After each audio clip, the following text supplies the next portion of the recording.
Hey guys, welcome to Gardening Upbeat and I hope you are doing very well. This video is all about how to make wandering zew plants extremely bushy. Actually, I already have a video on wandering zew, but in that video I did not talk too much about how to care for it. So here in this video I am going to discuss everything so that you get similar or even better results than me. Very first important thing is selecting an ideal pot. For the pot, please use a bigger pot such as 10 inch or 12 inch. Definitely we can grow them in smaller pot as well, but to make them much more bushier, it's better to use a bigger pot. On second, planting them is really very easy, and in fact you can simply throw few cuttings in one pot and they would grow eventually. For example, here is one of my pot and here we can see some wandering zew plants, and honestly saying I did not plant any of them here. But anyway, let me show you how easily you can plant them. Just take a stem and then insert at least 1 to 2 nodes inside the soil. That's it, and after planting please water thoroughly and then water only when you see that topsoil is dry. Third important thing is preparing the best potting soil mix. Normally they grow well in any soil and they are not picky about the soil type. Just make sure that the soil is extremely well drained. For my plants I do it very basic way, and that means 50% normal garden soil, 25% coco peat and rest 25% vermicompost. If you are very beginner, then please use sand instead of coco peat. Fourth important thing is you would need to prune or pinch them on regular basis so that it encourages new growths. Here you can see me doing the same thing and it's like I am giving them a nice haircut. So this is how they are looking after pruning, and here we can see they are looking quite neat and very attractive. I will discuss the other tips very soon, but before that let me show you the update. Finally, this is the result after 4 months. They are looking really very bushy and we are unable to see the pot itself.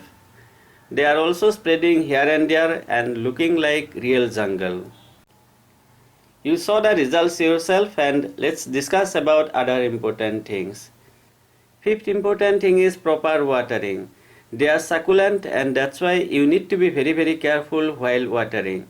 Please avoid watering too frequently, and in summer I water them once in 3 to 4 days and in winter once in 10 to 12 days. Next important thing is sunlight. Honestly saying 2 to 3 hours of direct sunlight is needed for proper growth and proper color. We may find dry leaves if we provide direct sunlight for more hours, but in winter or in spring we may find few dry leaves here and there, and it's absolutely normal.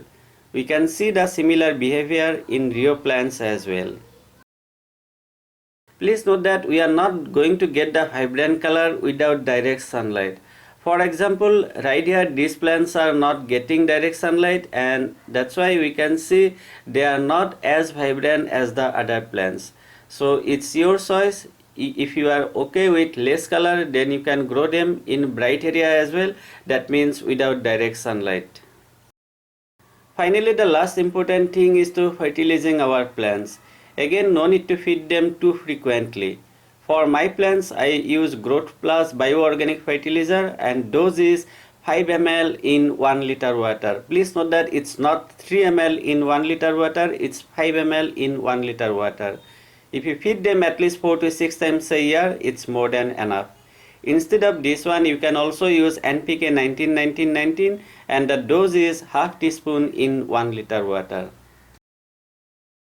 So guys, this is all about how to make the wandering zew plants extremely bushy.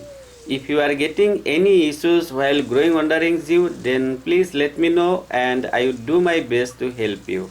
I hope you found this video useful, and if you did, I would really appreciate if you like it, share it and subscribe to my channel if you are new to Gardening Upbeat.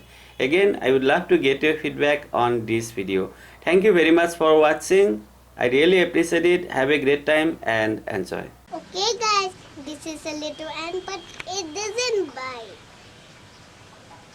When they get on here finger, then they'll bite. Actually, they don't bite here because this is too big for them.